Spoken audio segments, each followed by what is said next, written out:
Hello everyone. देखो तो आवाज आ रही है। ठीक है, चलो बेटा आज हम लोग थोड़ा वोकैब कर ले। और अगेन मैं वॉल्यूम नहीं सॉरी वोकैब बुक से ही लेके आई हूँ। देख लो जरा सा सुमति का। और वर्ड्स रिलेटेड टू वर्शिप लेके आई हूँ बेटा। ये आपके वॉल्यूम ये आपके वोकैब बुक में है, वर्ड्स रिलेटेड टू वर्शिप। ध्यान से देखो, सबसे पहला बहुत ही आसान है ना, दैट इज टेम्पल। सेकेंड भी आसान है, गुरुद्वारा, चर्च, ये सब आसान है। नेक्स्ट आओ मॉस्क। बेटा मॉस्क क्यों नहीं बोलना, इट्स मॉस्क। यानी कि जहां पे हिंदू वर्शिप करते हैं, जहां पे क्रिश्चियन वर्शिप करते हैं, जहां पे सिख है ना वर्शिप करते हैं, जहां पे मुस्लिम्स वर्शिप करते हैं। बोलोगे ये क्या, ये तो बहुत आसान चीज पढ़ा रहे हैं आप। बेटा इससे क्वेश्चन आएगा भी नहीं। क्वेश्चन आता है सिनागॉग से। सिनागॉग का मतलब होता है जहां पे पारसी ज्यूज जो होते हैं ना बेटा, ज्यूज को क्या कहते हैं, यहूदी कहते हैं ना। हाँ पारसी नहीं, यहूदी। जहां पे यहूदी यानी जो ज्यूज होते हैं वो वर्शिप करते हैं। बेटा याद रखना, जैसे हमारे लिए टेम्पल होता है वैसे लिए ज्यूज के लिए सिनागॉग होता है। ठीक है, अब देखो सिनागॉग याद रखना क्या है, ज्यूज के लिए जो वर्शिप प्लेस है ज्यूज का, उसको सिनागॉग कहते हैं। नेक्स्ट आओ वर्ड कॉन्वेंट। कॉन्वेंट बेटा ऐसी जगह है जहां पे नन्स रहती है ना। जो क्रिश्चियंस देखते हो, जो उनके जो सेंट होते हैं ना, वो नन्स जहां रहती हैं उसको कॉन्वेंट कहते हैं। इसलिए अगर कॉन्वेंट स्कूल में पढ़े हो आप तो आपको पता होगा, वहां पे जनरली सिस्टर्स होते हैं, है ना, सिस्टर्स होती हैं जो नन्स होती है। तो कॉन्वेंट्स होता है जहां पे नन्स रहती है। बेटा विहार या विहारा कहते हैं, इंग्लिश में विहारा कहते हैं। यहाँ पे वो मंक्स रहते हैं जो बुद्धिज्म से रिलेटेड है। सो जो बुद्धिस्ट मंक्स होते हैं ना, जो बुद्धिस्ट मंक्स होते हैं बेटा, वो विहारा में रहते हैं। यानी कॉन्वेंट में कौन रहता है, नन्स। विहारा में बुद्धिस्ट मंक्स यानी कि जो बुद्धिज्म का पालन करने वाले अनुयायी होते वो रहते हैं। मोनास्ट्री, इसको मठ कहेंगे।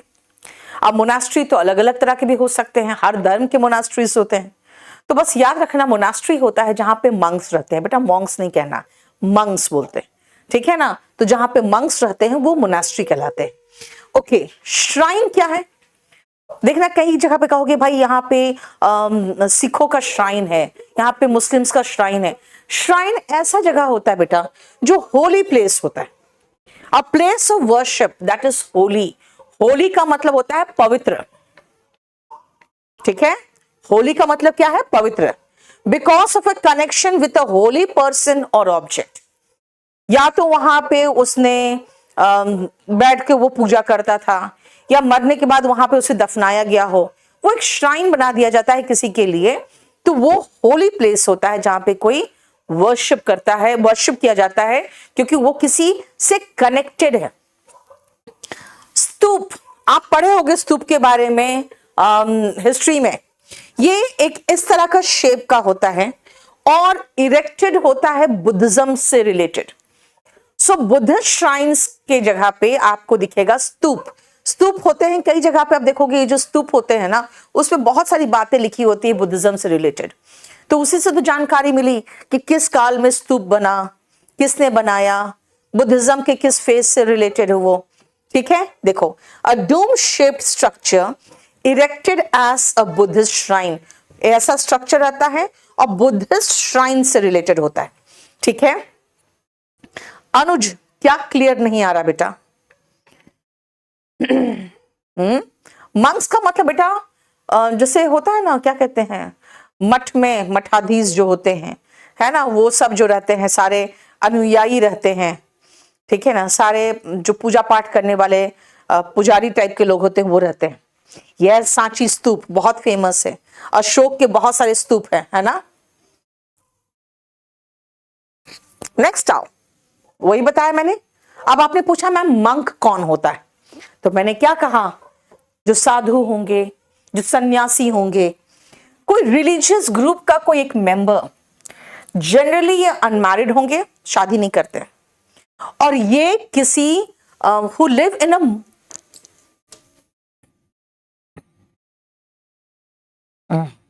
monastery, who live in a monastery.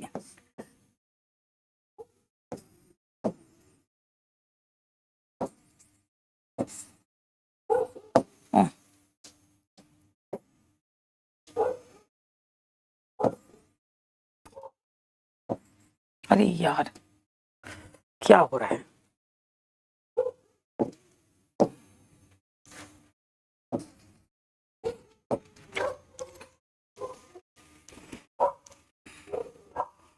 बेटा बूशवा कहते हैं शुभम उसको, मिडिल क्लास लोगों के से रिलेटेड होता है। How much time I have Nikita, the patient pleaded with the doctor, ठीक है, and asked him how much time he had. बेटा मुझे पढ़ाने तो दो, तुम लोग अननेसेसरी बकवास करते रहते हो। मंक का मतलब क्या कहा मैंने? साधु टाइप व्यक्ति जो अनमैरिड होगा, शादी नहीं करेगा। हाँ, जैसे योगी जी, बिल्कुल सही कहे वंदना, है ना? तो मंक ही तो है वो, किसी एक मोनास्ट्री का मेंबर है और वो रिलीजियस ग्रुप को बिलोंग करते हैं। ऐसे लोग शादी वगैरह नहीं करते, ठीक है। नेक्स्ट आओ, नन। बेटा nun words related to worship देख लो बेटा, आपके वोकैब बुक में है।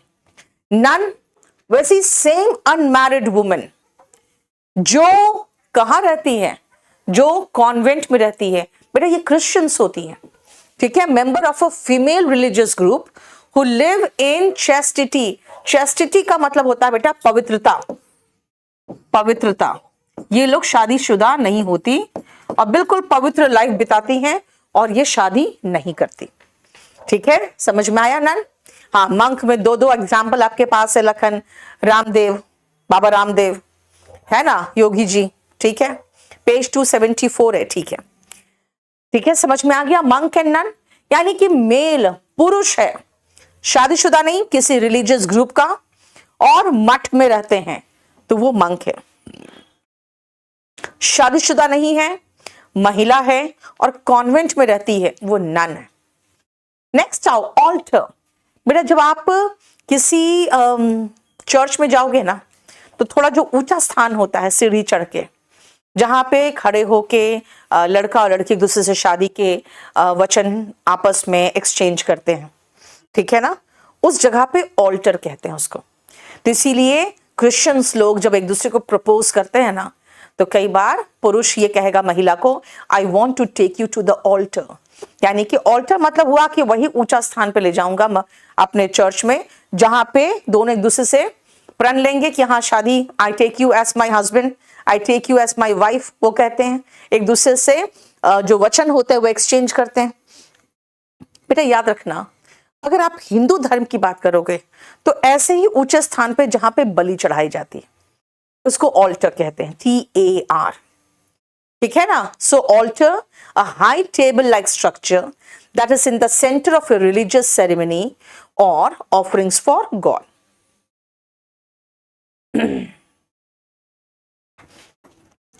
or for offerings or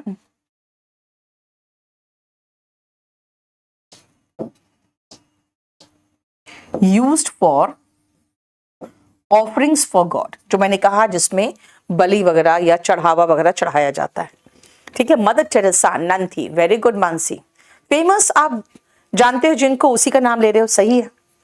crucifix, बेटा जो जीसस क्राइस्ट थे उसको क्रूसीफाई किया गया था, और क्रूसीफाई किया गया था क्रॉस पे, ऐसा क्रॉस था उस पे क्रूसीफाई किया गया था। तो क्रूसीफिक्स वैसे ही क्रॉस का एक मॉडल होता है जिसमें आपको जीसस क्राइस्ट दिखेंगे, चाहे खाली वो क्रॉस दिखेगा, तो वो क्या है, small model of cross with a Jesus Christ on it. जैसे देखते हो कई बार रहता है, कितने नन्स वगैरह को देखोगे क्रॉस पहनी रहेंगी, उसमें जीसस क्राइस्ट ऐसे सूली पर चढ़े हुए हैं उसके साथ, तो उसको क्रूसीफिक्स कहते हैं, वो एक साइन है, ठीक है, और जनरली ये क्रिश्चियंस पहनते हैं। नेक्स्ट आओ, स्तूप। जनरली आप देखोगे जब आप चर्च जाओगे, वहां पे बाहर दरवाजे पर या कभी कभी अंदर भी एक कटोरा सा होगा जो दरवाजे पर ही लगा रहेगा, और उसमें होली वाटर, जो उन लोग पूजा में पर यूज करते हैं ना वाटर, वो होली वाटर रखा रहेगा। तो उस जो फनल जैसा शेप का है, फनल नहीं, कटोरे जैसा शेप का है ना, बॉल शेप का होगा, उसको क्या कहेंगे, स्तूप। a basin for holy water, especially on the wall near the door of a church. जैसे चर्च, हम कॉन्वेंट स्कूल से हूं मैं, तो वहां पे अंकुश अभी आ रहे हैं, जब चर्च ले जाते थे सिस्टर्स वगैरह हम लोग को, तो दरवाजे के किनारे पर एक लगा रहता था बेसिन टाइप का, तो उसमें जो पानी होता था वो हम लोग को अपने ऊपर छिड़कना पड़ता था। उसको छिड़कने के बाद होता था कि आप पवित्र हो गए। ठीक है, देखो। और जानते हो सबका मीनिंग बगल में लिखा हुआ है, जिसका मीनिंग जैसा है वो लिख दिया है। नेक्स्ट आओ, कन्फेशनल। बेटा कन्फेशन का मतलब होता है अपने पाप को स्वीकारना, कन्फेशन करना। आपको पता है जब कोई क्राइम करता है तो बेटा वो कन्फेस करता है। जो क्रिश्चियंस होते हैं ना बेटा, वहां पे कन्फेशनल होता है, वहां पे एक पर्दा सा लगा रहता है, एक छोटा सा रूम बना रहता है और अंदर फादर बैठते हैं, बाहर कोई व्यक्ति बैठा रहता है, और कोई व्यक्ति बैठा नहीं रहता, कोई भी व्यक्ति बैठ सकता है और फादर से कन्फेस कर सकता है कि मैंने ये पाप किया है। और अगर उसने कन्फेस किया तो फादर का धर्म होता है कि वो कन्फेशन सिर्फ अपने तक रखे और फिर भगवान से वो प्रेयर करे कि भाई इसको किसी तरह से इस पाप से मुक्ति दिला दो। यानी कि ऐसा रूम जिसमें फादर बैठ के लोगों के कन्फेशन सुनते हैं उसको कन्फेशनल कहते हैं। An enclosed stalls in a church by a curtain, curtain मतलब पर्दा लगा हुआ, in which a priest यानी कि वही जो पादरी होते हैं, sits to hear confessions, यानी जहां पे गुनाह कबूले जाते हैं उसमें स्थान जहां पे फादर बैठते हैं। भोला कुमार बेटा सबका कमेंट्स विजिबल है। अब मुझे एक बात बताओ, तुम अननेसेसरली अपना प्रेजेंस दिखाना क्या मतलब बनता है? कोई जेन्युइन क्वेश्चन हो तो करो, आपका जेन्युइन क्वेश्चन होगा मैं जवाब दूंगी। अननेसेसरी क्वेश्चन सभी करोगे जो इससे रिलेटेड नहीं है। चलो नेक्स्ट आओ, स्क्रिप्चर्स। आपके रामायण महाभारत में क्या है? रामायण में, गीता में स्क्रिप्चर्स ही तो है। स्क्रिप्चर्स क्या है? Books of religious importance for a particular religion, जिसको कहते हैं धर्म ग्रंथ। उसमें स्क्रिप्चर्स ही तो है ना। यानी कि जो चीजें लिखी हुई है, जो बुक्स है, उसको तो स्क्रिप्चर्स ही कहेंगे, राइट। Tradition and culture. बेटा ट्रेडिशन का मतलब क्या हुआ? ऐसे रीति रिवाज जो इतने पुराने हो गए हैं कि आपके धर्म में समा गए, वो धर्म का एक भाग बन चुका है बेटा, उसको हम ट्रेडिशन कहते हैं। A custom or way of doing something that people in a particular society have continued to follow for a long time. जब कल्चर बहुत पुराना हो जाता है तो ट्रेडिशन हो जाता है। ठीक है, कल्चर जब बहुत पुराना हो जाए, अब जैसे अंग्रेजों का एक कल्चर है, एक कस्टम है, कोई आता है तो उसको चाय परोसते हैं, है ना। तो बहुत पुराना हो जाए और किसी के एक पर्टिकुलर धर्म में समा जाए, जैसे सती प्रथा, तो वो क्या हो गया? वो ट्रेडिशन हो गया। ठीक है, अच्छा सैंक्चुरी छूट गया, ठीक है रुको। कल्चर, ध्यान से सुनना बेटा, क्या कहा मैंने? जब कल्चर पुराना हो जाए तो ट्रेडिशन हो जाता है। कल्चर क्या है भाई? कोई भी संस्कृति, रिवाज। आप कहोगे मैम आप कल्चर तो कुछ और पढ़ाए थे, आपने कल्चर में कहा था ब्रीडिंग, पालन।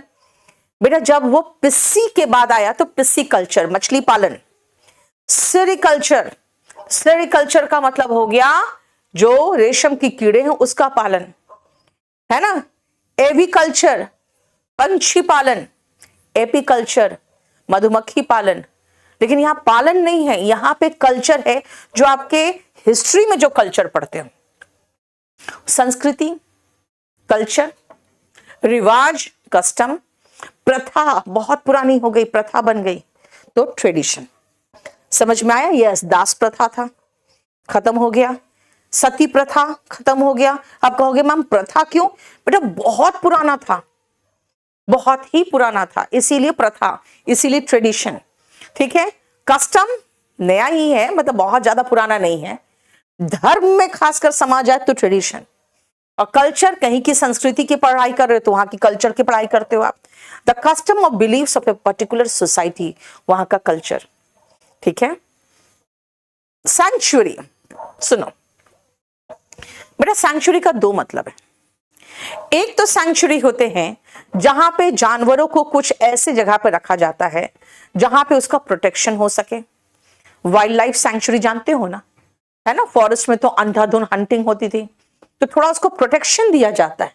देखो, where animals are protected from being hunted. और सैंक्चुरी ऐसा प्लेस भी होता है। अब देखो सैंक्चुरी क्यों कहा गया इनको, जहां पे एनिमल्स को प्रोटेक्ट किया जाता है, ताकि उनको बाकी लोगों से अलग हटा के ऐसे सुरक्षित जगह रखे जाए जहां पे ये गंदगी जो है ना, यानी कि हंटिंग का, लोगों का आना जाना, ये सब रोका जा सके। ऐसे ही कोई ऐसा पवित्र स्थान जो थोड़ा पवित्र है, जहां पे लोग ऐसे आ जा नहीं सकते, पवित्र स्थान, वही तो सैंक्चुरी था बेटा। वही सैंक्चुरी से उठा के वाइल्ड लाइफ सैंक्चुरी में जो वर्ड आया है ना, वो इसीलिए आया है क्योंकि सैंक्चुरी का एक्चुअली मीनिंग क्या था? एक्चुअल मीनिंग अ सेक्रेड, यानी पवित्र place set apart from the ordinary world, वो सैंक्चुरी कहलाता था, पवित्र स्थान। तो इसलिए कहा वाइल्ड लाइफ सैंक्चुरी, भाई ऐसा पवित्र स्थान जहां पे हंटिंग तो नहीं हो सकता, है ना, तो उसको सैंक्चुरी कहा गया। तो इसलिए सैंक्चुरी का जो एक्चुअल मीनिंग आप पढ़ते हो जीके में बेटा, वो आया है इस वर्ड से कि एक पवित्र स्थान जो बाकी दुनिया से अलग हटा के रखा गया है। समझ में आ गया? बनीराम, हमने टेस्ट में कराया था, मेज, मेज मतलब जाल हो गया, MAIZE, ठीक है, वो भुट्टा हो गया। अब बाकी दोनों का तो कोई मतलब ही नहीं है। चलो समझ में आ गया ये यहां तक। नेक्स्ट आओ,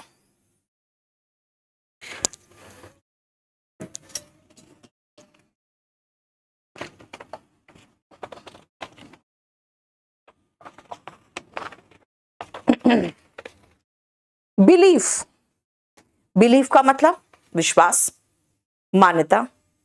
हिंदूज के अपने बिलीफ्स है, मुस्लिम्स के अपने बिलीफ्स है, क्रिश्चियंस के अपने बिलीफ्स है। कहोगे बिलीफ्स क्या? आयुष, मान्यता, विश्वास, है ना। जैसे हिंदू कस्टम्स के कुछ बिलीफ्स होते हैं जिस पर विश्वास करते हो। आप कहोगे हाँ पुनः जन्म होता है, मरने के बाद स्वर्ग और नरक का कॉन्सेप्ट होता है। मुस्लिम्स विश्वास नहीं करते पुनः जन्म पे, तो उसके अपने बिलीफ्स है। यहूदियों के अपने बिलीफ्स है, यानी कि क्या? अ फीलिंग दैट समवन और something is true, morally good, or that someone or something really exists, कि ऐसा होता है। ये बिलीफ इज उस धर्म का बिलीफ, मान्यता या विश्वास जिसको कहते हैं बेटा। नेक्स्ट आओ, मीनार। मीनार एंड मिनारेट, ये दोनों देख लो ध्यान से। मीनार जो होते हैं थोड़े बड़े होते हैं, टावर से होंगे, जैसे चार मीनार, है ना। खासकर इंडिया में आप इसको देखोगे मीनार को, और ये मीनार जो है ना, ये मुस्लिम कॉन्सेप्ट है। तो मुस्लिम कॉन्सेप्ट का ही जो वर्ड है, वहीं से वर्ड आया है मीनार। ये छोटे जो होते हैं ना, मिनारेट कहलाते हैं। जो एक मॉस्क यानी कि एक मस्जिद के बगल में एक टावर बिल्ट होते हैं, वो मिनारेट कहलाते हैं। यानी अगर वो अकेले अपने में है ना, अपने में है तो वो मीनार है, और अगर किसी मॉस्क यानी किसी मस्जिद के बगल में है तो मिनारेट है। बिलीव का मतलब होता है वंशिका, विश्वास करना। ये बिलीफ है, मान्यता, विश्वास, ये नाउन में। ठीक है, सलमान का मैसेज कॉपी करना। कुतुब मीनार, यस, चार मीनार देखते हो, खासकर ये मीनार वर्ड यहीं दिखेगा आपको। ठीक है, अब आओ देरासर। बेटा ये आप देरासर या डेरासर सुनोगे, ये होते हैं जहां पे जैन्स की धर्म की बात होगी ना।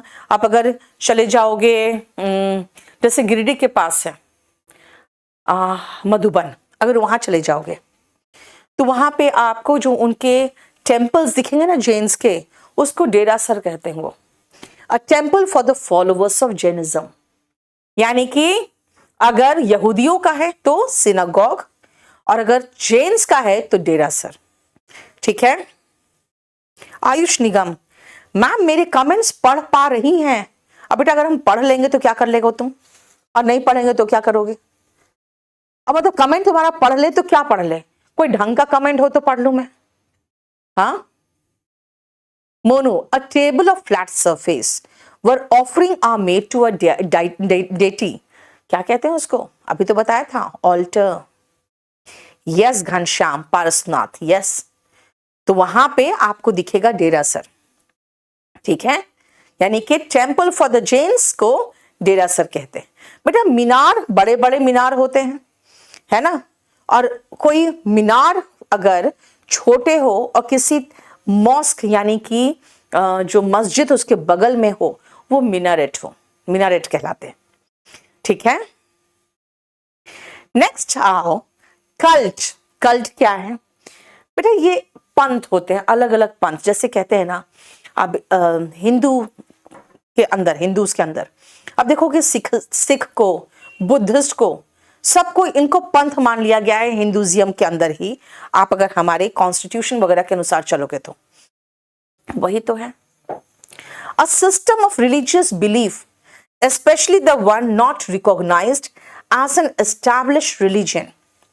तो हुआ क्या ना, शुरू शुरू में इनको पंथ माना गया क्योंकि ये निकले तो थे हिंदुइज्म से, लेकिन बाद में इनको एक प्रॉपर रूप से, एक जिसको कहते हैं ना अलग से रिलीजन के रूप में इसको माना गया। तो हुआ क्या ना कि कहा गया पंथ, अलग अलग पंथ के लोग, भाई पंथ का मतलब क्या हुआ कि भाई ठीक है आप हिंदू से निकले हो और आप कुछ अलग हो गए, लेकिन बाद में तो क्या कहा कि नहीं ये अलग धर्म है। तो जब उनके फॉलोअर्स ज्यादा बढ़ जाते हैं ना बेटा, तो वो अलग धर्म के रूप में रिकॉग्नाइज्ड हो जाते हैं, और फॉलोअर्स कम होते हैं तो उनको पंथ मान लिया जाता है। जैसे बहुत सारे यहाँ पर आप इंडिया में देखोगे ऐसे कुछ बाबा है जिन्होंने अपना अलग अलग पंथ बनाए हुए।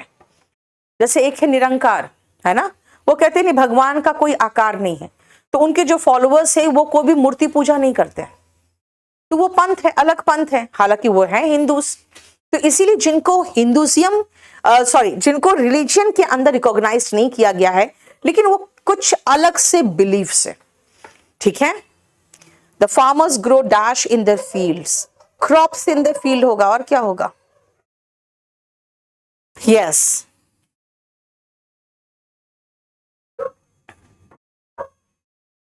नेक्स्ट देखो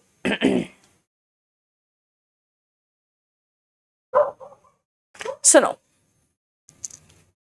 साल्वेशन बेटा मुक्ति, कहते हैं ना मोक्ष की प्राप्ति, साल्वेशन के लिए क्या करोगे आप?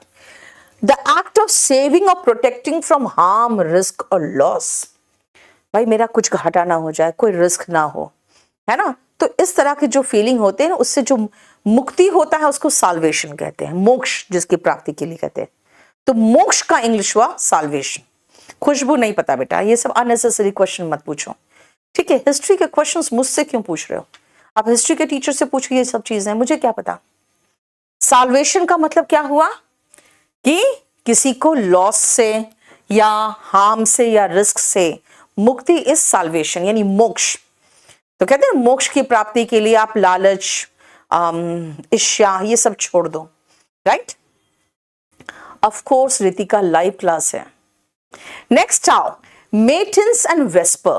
बेटा चर्च में जो मॉर्निंग का प्रेयर होता है ना उसको मेटिन्स कहते हैं, और जो इवनिंग का प्रेयर होता है उसको वेस्पर कहते हैं।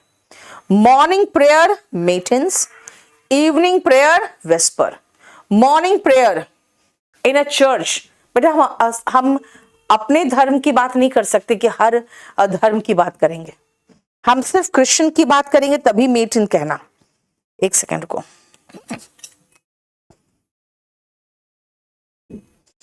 ठीक है। और इवनिंग प्रेयर जो होता है बेटा उसको वेस्पर कहते हैं। डिवोटी श्रद्धालु, है ना, श्रद्धालु, श्रद्धालु का मतलब होता है जो डिवोशन देते हैं भगवान के प्रति, श्रद्धा में भरे हुए हैं, उनको डिवोटीज कहते हैं। कहते हैं ना हर साल लाखों डिवोटीज आते हैं अयोध्या, तो क्या है, डिवोटीज कौन होंगे, श्रद्धालु। क्या है मतलब, अ स्ट्रॉन्ग एडमायरर और one who is an enthusiastic, मतलब जोश से भरे हुए फॉलोअर ऑफ अ रिलीजन। ठीक है, समझ में आया। अब दीक्षा कह रही है कि वॉल्यूम 2 में कौन कौन से चैप्टर है, मतलब मैं क्लास रोक के पहले दीक्षा को वॉल्यूम 2 की क्लासेस बताऊं, नहीं अननेसेसरी बात नहीं कर रहे हो। श्रद्धालु, भक्त, yes Pallavi, very good. Heritage, भाई आपका इतना रिच हेरिटेज है इंडिया में, देखते हो बहुत महान महान टेम्पल्स है। साउथ इंडिया में जाओ, बहुत सुंदर मॉस्क है ना। अगर नॉर्थ इंडिया में आप देखो, बहुत ही सुंदर चर्चेस भी है। अगर आप गोवा तरफ चले जाओ तो यहाँ का कल्चर कितना रिच है, यहाँ का हेरिटेज कितना रिच है। हेरिटेज क्या हुआ फिर, हेरिटेज हुआ जो आपकी विरासत है, जो ट्रेडिशन कल्चर जो आपका कंट्री कैरी करता है फॉर अ लॉन्ग टाइम, विरासत। मैंने कहा कितने रिच कल्चर है आपके। जैसे मैं कल्चर बोलूंगी आप तुरंत चली जाओगी, यार इतना बड़ा बड़ा टेम्पल है ना, इतना सुंदर चर्च है, इतने सुंदर सुंदर मॉस्क है, यानी कि पूरा का पूरा जितना कल्चर है इंडिया का सबको लेके आओगे, है ना। देखो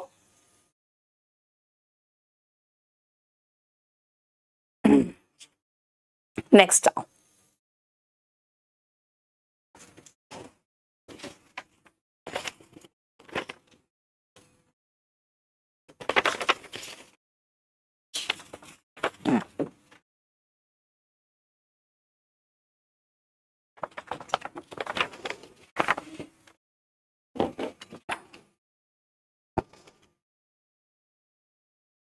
एक मिनट रुकना बेटा।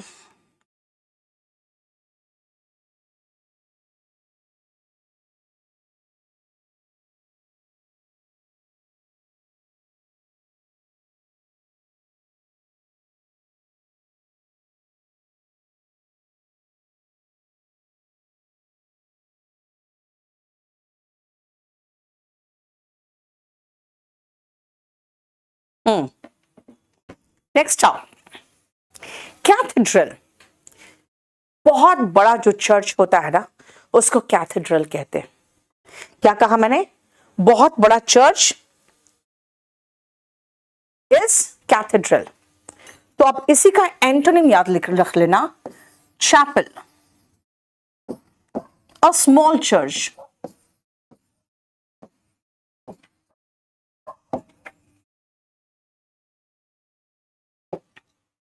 Cathedral a large church, chapel a small church. ठीक है, क्रिटिसिज्म का मतलब होता है बेटा निंदा। यहां कहां से आ गया, large church cathedral, small church chapel. ठीक है, रिचुअल्स, जानते हो बहुत सारे लोग बुद्धिज्म जैनिज्म क्यों अपनाए थे पहले, क्योंकि उनको लगता था कि भाई हिंदू धर्म में इतने रिचुअल्स हैं, इतने कर्म कांड है कि अगर उसको फॉलो करें तो बहुत खर्च है। गरीब लोगों के पास पैसे नहीं थे, उनको लगा भाई इतना खर्च, इतने रिचुअल्स।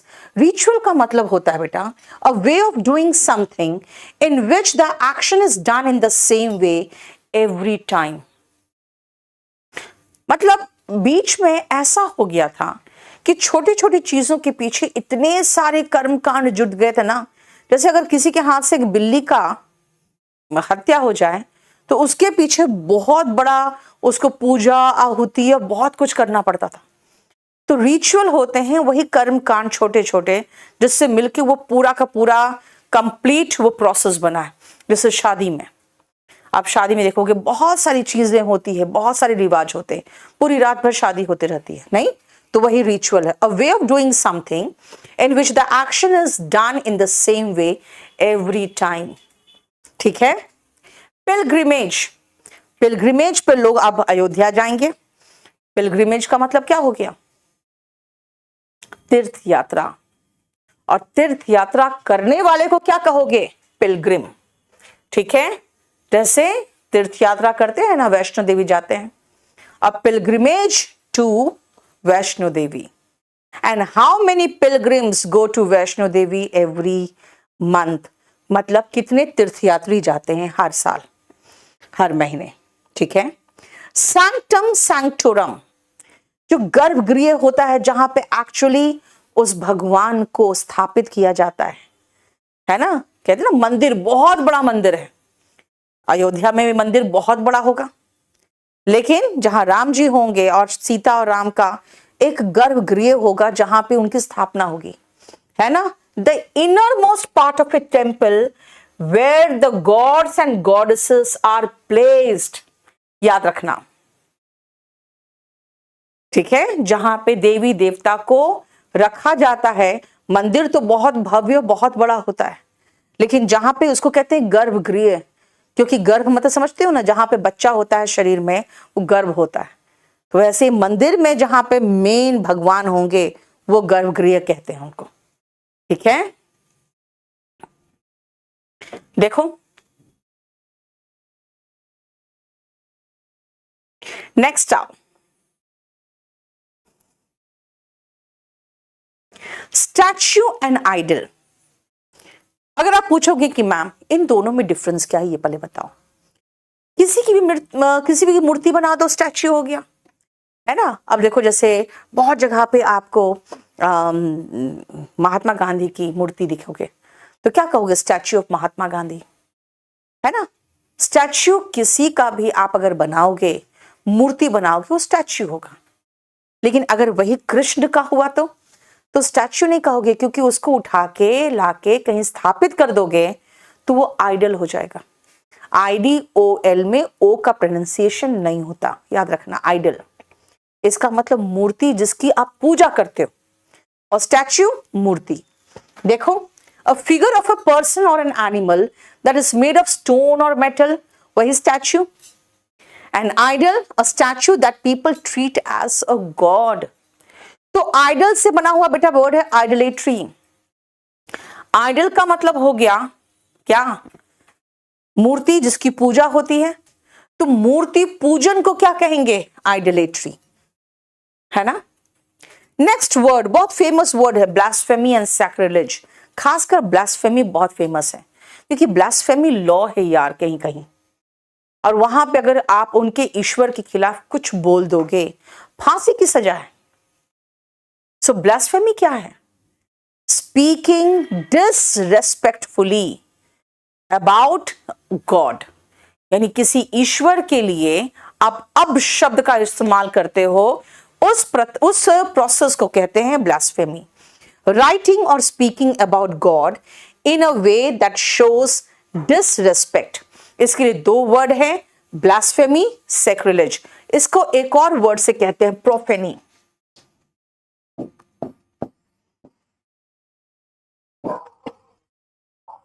ये देखो,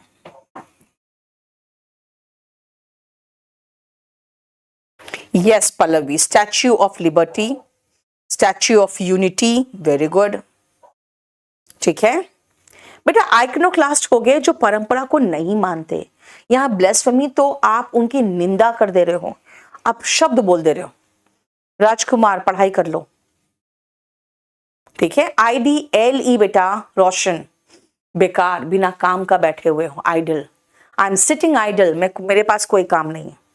IDOL मूर्ति, ठीक है ना। आइडियल सिद्धांत हो जाता है। यस कल्पना, फिनिश हो गया है। प्रोपगेट, आपके पास पूरा संवैधानिक अधिकार है टू प्रोपगेट योर रिलीजन, अपने धर्म का प्रचार करने का। मेरा धर्म देखो कितना अच्छा है, तो क्या है ये, प्रोपगेशन ऑफ वंस रिलीजन। आप किसी और के धर्म की निंदा नहीं कर सकते हो, अपने धर्म का प्रचार तो कर ही सकते हो। कम्युनिकेटिंग आइडियाज और beliefs in order to make others attract to them, propagate, ठीक है। टू कम्युनिकेट आइडियाज और beliefs in order to make others attract towards them, ठीक है, इसको कहते हैं propagate. So what is propagate? It is just spreading the importance of your own God, है ना। तो you can practice and propagate your religion, ये आपका संवैधानिक अधिकार है। प्रैक्टिस मतलब मैं हिंदुइज्म का प्रैक्टिस कर रही हूँ, एंड प्रोपगेट सबको बताऊंगी भाई देखो हिंदुइज्म कितना बढ़िया है, है ना। तो क्रिश्चियन मिशनरीज भी वही कर रहे थे, अपने धर्म का प्रचार कर रहे थे। अब अगर आप अट्रैक्टेड होके अगर आप क्रिश्चियन बन गए तो उसमें वो क्रिश्चियन मिशनरीज का कोई हाथ नहीं है भाई, उन्होंने अच्छाई बताई अपने धर्म की, अब आप अट्रैक्टेड हो गए, ठीक है।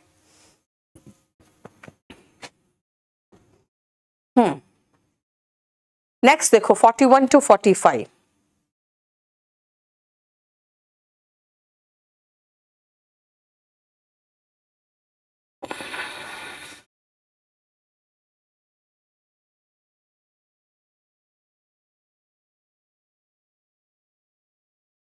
प्रॉफिट, बेटा कोई भी धर्म में है ना, जैसे जनरली आप मुस्लिम धर्म में भी देखोगे, माना गया कि भाई ठीक है एक अल्लाह है, वो तो खैर खुदा ही है, लेकिन उनके बारे में बताने के लिए कि वो क्या थे, उनकी क्या टीचिंग थी, प्रॉफिट्स आते हैं हर समय। कुछ कुछ काल के बाद कोई एक प्रॉफिट आता है, किसी भी धर्म का माना जाता है, और वो बेसिकली कौन होते हैं, वो खुदा या ईश्वर के बंदे होते हैं, जो आके आपको बताते हैं कि देखो इस खुदा में या इस भगवान में ये खासियत थी।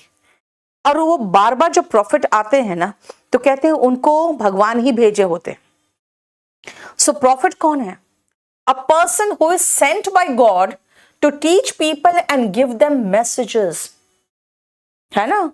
तो यहाँ पे कुछ ऐसे ढोंगी लोग भी होते हैं, वो कहते हैं भाई मैं तो मैसेंजर ऑफ गॉड हूं, जबकि प्रॉफिट जो होते थे actually they were messengers of God, जो भगवान के बनाए हुए रास्ते को दिखाने के लिए दुनिया में जन्म लेते थे, ठीक है। जैसे हाँ, जैसे आपने नाम लिया पैगंबर, बिल्कुल सही है, फाइन। प्रीस्ट, सन्यासी साधु को प्रीस्ट कहते हैं, है ना।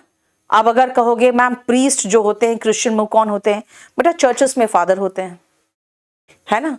जैसे मंक्स होते हैं, जैसे साधुस होते हैं, वो सब क्या है, प्रीस्ट है। राज क्या हो गया बेटा, देखो अ person who performs religious ceremonies, पुजारी को प्रीस्ट कहते हैं। सीयर, SEER, ऐसा पुजारी, ऐसा सन्यासी जो आपको भविष्य बताए। जैसे कहते हैं कि जब सिद्धार्थ पैदा हुए थे तो एक सीयर आया था और उसने कहा था उसको देखकर कि ये बालक तुम्हारा शासन नहीं संभालेगा, है ना, तुम्हारा राजपाट नहीं संभालेगा। उसके पिता बहुत दुखी हुए थे कि मेरा बेटा मेरा राजपाट नहीं संभालेगा, उनको पता ही नहीं था कि वो कहाँ पहुंचने वाला है, ठीक है। तो वही सीयर होते हैं जो बताते हैं कि प्रेडिक्ट कर देता है वो फ्यूचर की क्या होने वाला है फ्यूचर में, ठीक है। श्राइन, श्राइन अभी आया था ना,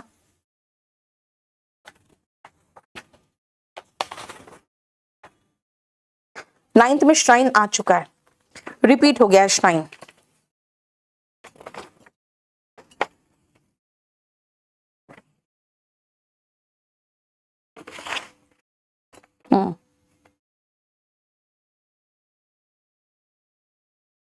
ठीक है मनीष, देखो बेटा स्पोकन बहुत सारा यूट्यूब में भी पड़ा हुआ है। सेक्रेड, होली, पवित्र, ठीक है ना, कनेक्टेड विद गॉड और रिलीजन, एंड आप कह सकते हो पवित्र, बेसिकली होली या सेक्रेड, कोई भी चीज जो पवित्र होता है ना, तो हम कहेंगे भाई पवित्र है तो प्योर बोलो, अपवित्र है तो इम्प्योर बोलो। अब मैं कह रही नहीं, भगवान से रिलेटेड की बात कर रही हूं भाई, होली प्लेस, पवित्र स्थान है ये, तो आप थोड़ी कहोगे प्योर प्लेस, होली प्लेस, क्योंकि भगवान से रिलेटेड है, इसीलिए पवित्र लेकिन pure and connected with God और रिलीजन। याद रखना, यहां पे लिख देना pure and connected with God और रिलीजन, वो है।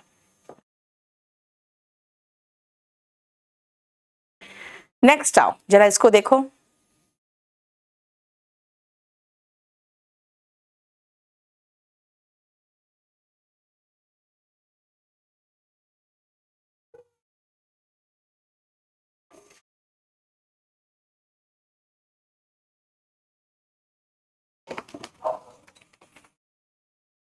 एक मिनट रुकना।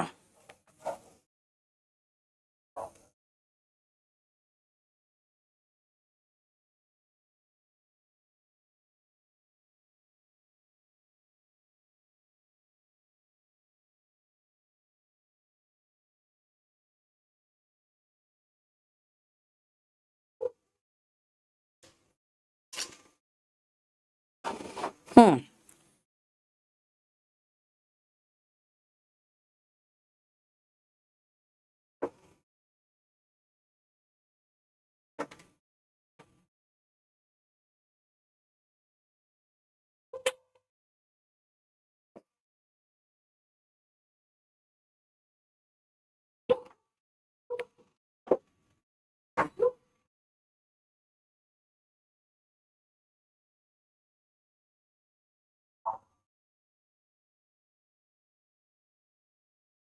इसमें प्रोफेनिटी करो, प्रोफेनी तो प्रोफेन होता है, प्रोफेनिटी।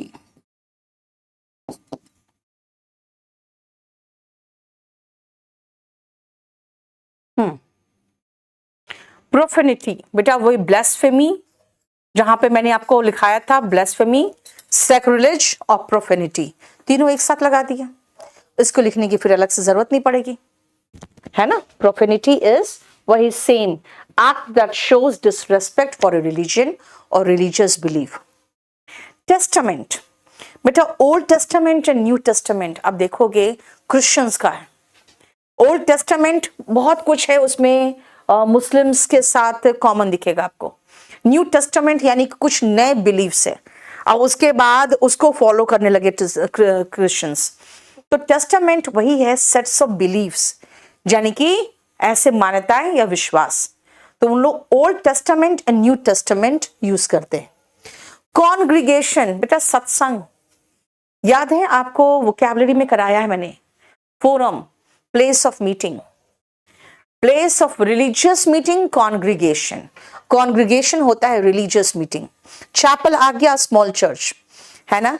एंड एबी बेटा क्या है, लार्ज चर्च। तो बोलोगे लार्ज चर्च तो कैथेड्रल था। यहां पे सुनो, with a group of buildings where religious communities of monks और नन्स लिव। जहां पे आप एक लार्ज चर्च देखोगे, उसके साथ कुछ बिल्डिंग्स होंगे जहां पे नन्स रहेंगी, या कुछ बिल्डिंग्स होंगे जहां पे मंक्स रहेंगे। तो कंप्लीट टोटल जो होता है ना उसको एबे कहते हैं। Big church cathedral, small church chapel, और church with buildings for the monks और नन्स टू लिव, वो एबे। समझ में आया Ranjan?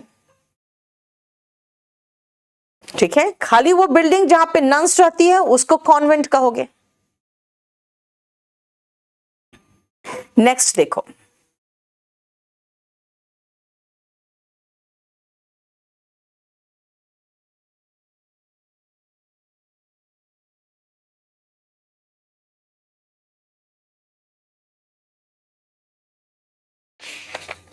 Of course Ankur 20 sheets तो मैंने आपको दे ही दिया है।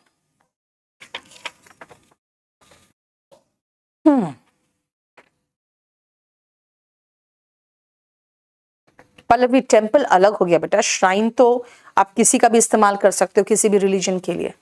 सुनो, आइकन का मतलब होता है प्रतीक। जहां भी आइकन होना समझ जाना, सिंबल्स हो, इमेजेस हो, प्रतीक यानी कि सिंबल्स।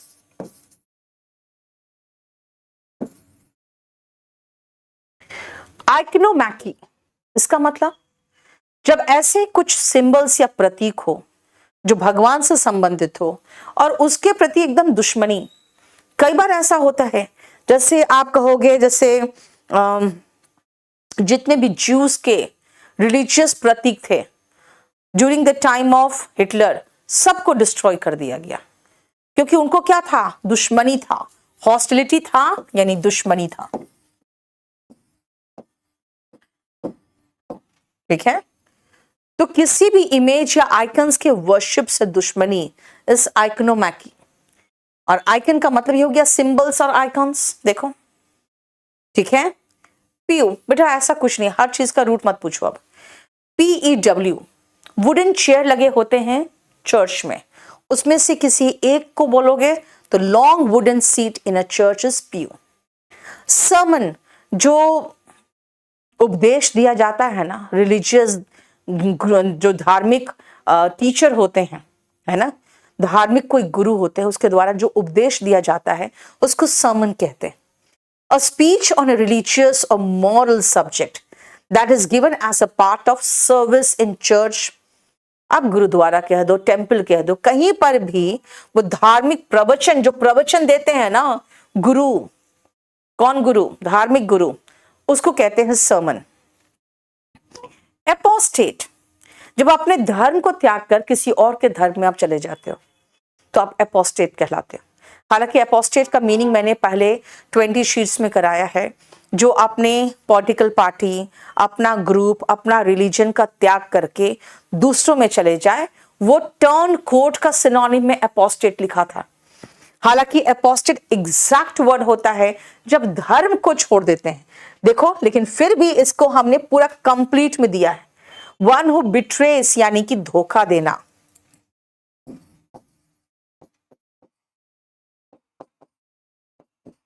डिसर्ट मतलब होता है त्याग देना।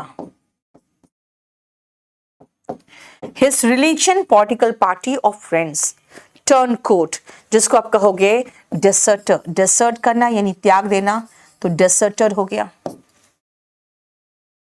ठीक है ना? देखो, पैगन, पैगान या पैगन। बेटा अगर आप कोई क्रिश्चियन नहीं हो, ज्यू नहीं हो, मुस्लिम नहीं हो, हिंदू नहीं हो, और फिर कोई धर्म का नाम लोगे तो मुझे लगेगा भाई ये कौन सा धर्म है ना? क्योंकि मैं तो मेन रिलीजन्स जानती हूँ। फिर आप अपने भगवान को दिखाओगे, मैं कहूँगी भाई ये तो मुझे अजीब सा लग रहा है ना? देख के ही अजीब सा फीलिंग आ रहा है, बाप रे कैसा भगवान है इसका। तो मैं आपको कहूंगी he is a pagan. Pagan का मतलब हो गया बेटा वो किस धर्म का है मुझे नहीं पता। ठीक है ना? दिस मीन्स, देखो क्या है, one who does not believe in any political religion, sorry any popular religion. ठीक है? जनरली जानते क्या है, जैसे ओलंपिक्स ग्रीस में शुरू हुआ था। 100 साल तक ग्रीस में ओलंपिक बहुत फेमस रहा, और जो ये वेस्टर्न कंट्रीज थे वो देखते भी थे, यार बहुत बढ़िया लग रहा है, बहुत मजेदार खेल है सब कुछ, लेकिन वो सटते नहीं थे उनसे। क्यों? क्योंकि उनको लगता है भाई ग्रीस में पता नहीं कैसे लोग हैं, पता नहीं किस की पूजा करते हैं, कुछ शैतान की पूजा करते हैं क्या। तो उन लोग से दूरी बना के रखते थे, क्योंकि जो रिलीजन किसी के समझ में नहीं आता ना वो उसको पैगन बोल देते हैं। पैगनिज्म, धर्म को, और उस व्यक्ति को पैगन। देखो,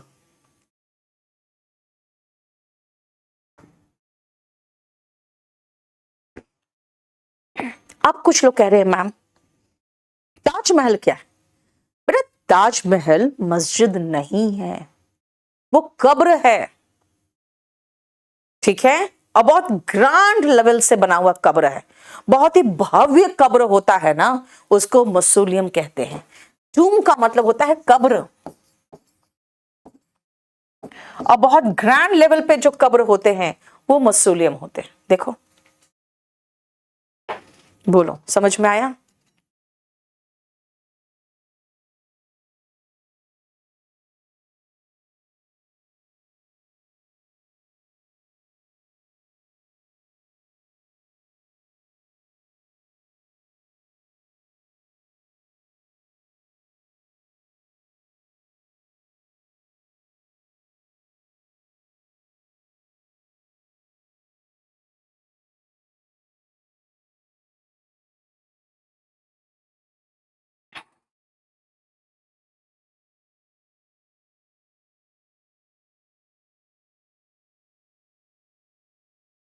हो गया?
ठीक है। शिवांक, जब कुछ पढ़ाते ना बेटा पहले उसको पढ़ो। तुम्हारा मैसेज तब से मैं देख रही हूं, तुम कॉम्प्रिहेंशन को लेकर परेशान हो। खत्म है ये वाला पोर्शन खत्म है। हाँ, 1 सेकंड रुकना बेटा, अभी रुको।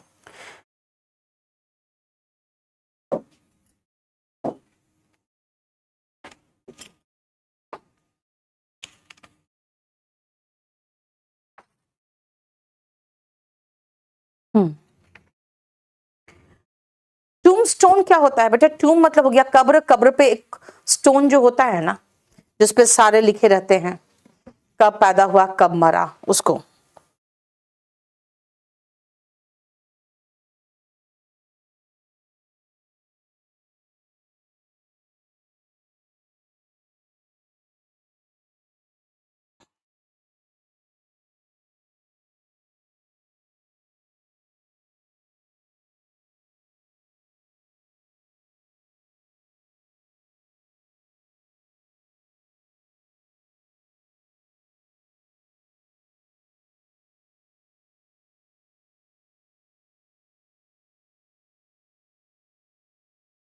चलो लगा दो। देखो। अच्छा,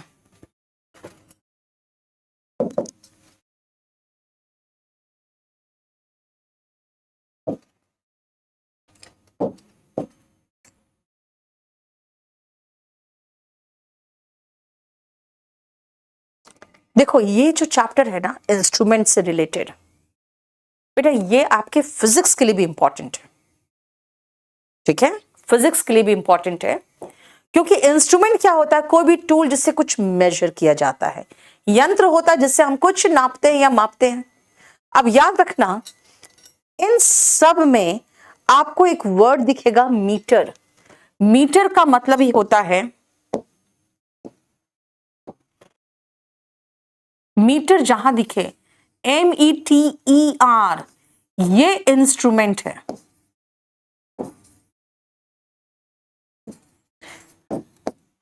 METRE, बेटा ये होता है यूनिट ऑफ लेंथ।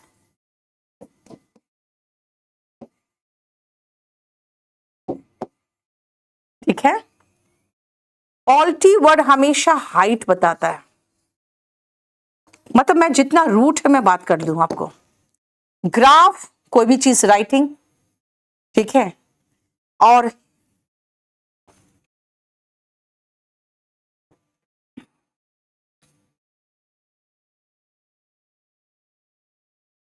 आ जाओ, एरोमीटर, बेटा ये गैस या गैस की जो डेंसिटी होती है उसको एरोमीटर कहते हैं, जो नापता है उसको। अभिषेक, यस बेटा। ऑल्टीमीटर वो इंस्ट्रूमेंट जो हाइट नापता है, वो ऑल्टीमीटर हुआ। एमीटर इलेक्ट्रिक करंट, बहुत बार आ चुका है, ये तो फिजिक्स में भी आया वो क्वेश्चन है। एमीटर से हम क्या नापते हैं? इलेक्ट्रिक करंट नापते हैं। और एनीमोमीटर से क्या नापते हैं? विंड, यानी कि पवन की वेलोसिटी कितनी है, वो एनीमोमीटर से नापते हैं। अब बेटा जो उसका एक ग्राफ बनता है ना, उसको एनीमोग्राफ कहते हैं। ठीक है, इसीलिए आप ये ग्राफ वर्ड या मीटर दोनों में से कोई एक रखो बस। ठीक है, नेक्स्ट, बैरोमीटर। अगेन आओ, बैरोमीटर क्या करता है बेटा? वो इंस्ट्रूमेंट होता है जो एयर प्रेशर को मेजर करता है, और जो उसका ग्राफ बनता है उसको बैरोग्राफ कहते हैं। ठीक है, क्लॉक या क्रोनोमीटर मेजर्स टाइम। ठीक है, कंपस बेटा डायरेक्शन बताता है, north south east west, right, वो नॉर्थ और साउथ को पॉइंट आउट कर देता है सीधा। क्रायोमीटर बहुत ही लो टेम्परेचर को नापते हैं क्रायोमीटर से। देखो,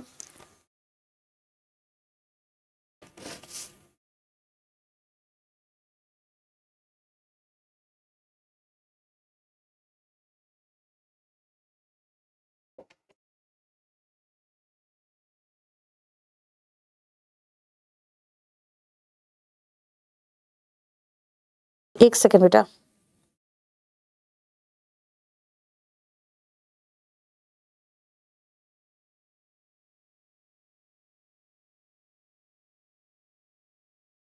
नेक्स्ट आप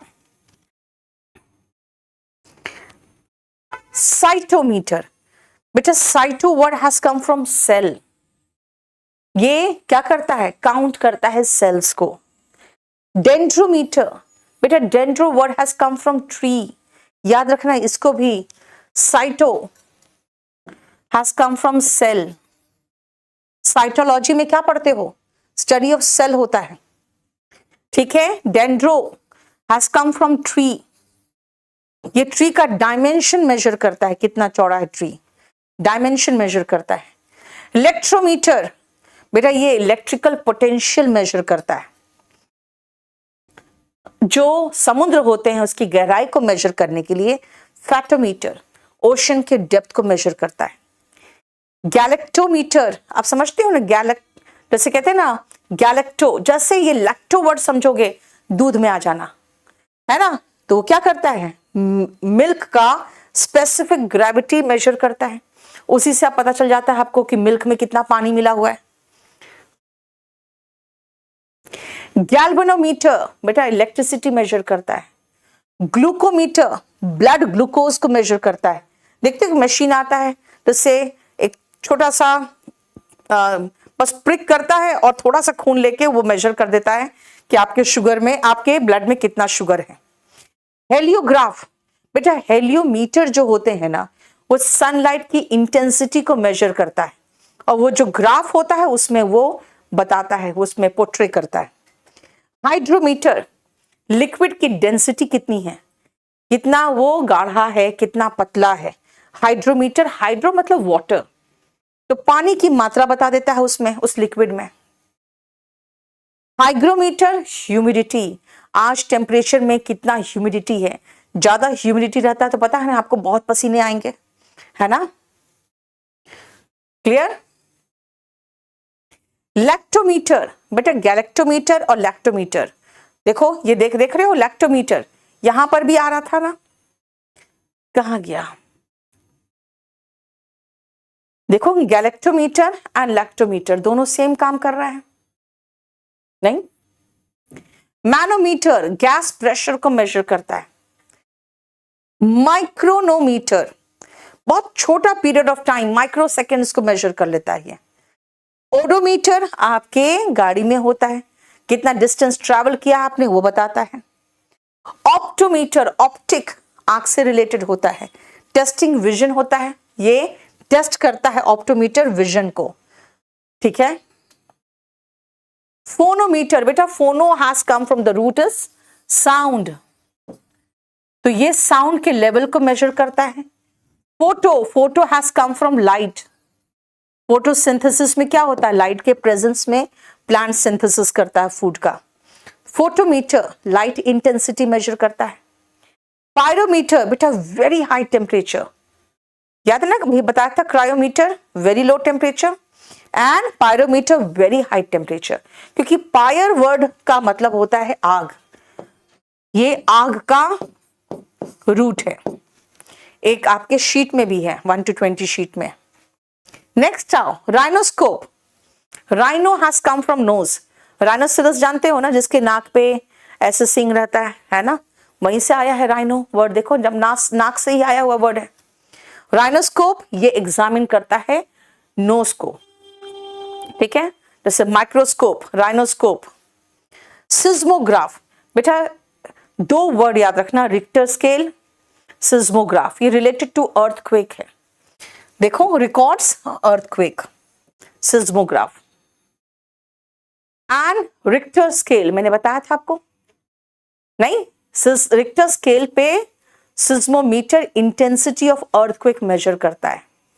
सेरीमीटर क्वालिटी ऑफ सिल्क, सेरीकल्चर याद है ना, सिल्क का उत्पादन सेरीकल्चर में आता है, वही है सेरीमीटर, सिल्क के क्वालिटी को टेस्ट करता है।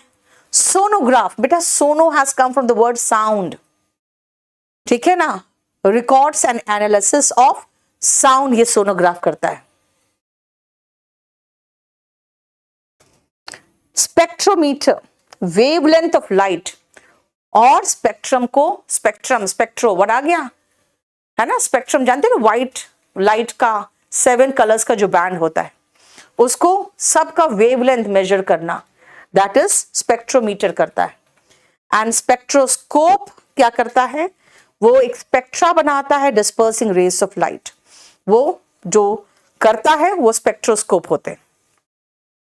देखो सबका रूट आपको दिख रहा है, सेरी सिल्क का दिखा, सोनो साउंड का दिखा, रिकॉर्ड्स, ठीक है। Spectro has come from spectrum, नहीं, rhino has come from nose, lacto जहां भी दिखे मिल्क समझ लेना, माइक्रो का मतलब हो गया बहुत छोटा, वेरी स्मॉल, है ना। Opto has come from I site,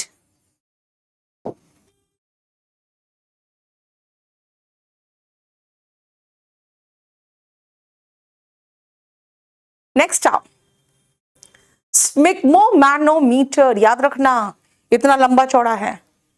blood pressure नापने वाला जो मशीन होता है ना, जिससे आप फुलाते हो, फिर होता है ना वो धीरे धीरे हवा निकलता है, फिर ब्लड प्रेशर आता है। कितना बड़ा नाम है देखो, स्पिग्मोमैनोमीटर। टेलीस्कोप, दूर की चीजें देखते हो, चांद तारों को जो देखते हो, कैसे देखते हो, टेलीस्कोप से। थर्मोमीटर, ये टेम्परेचर नापता है, thermo has come from the word temperature.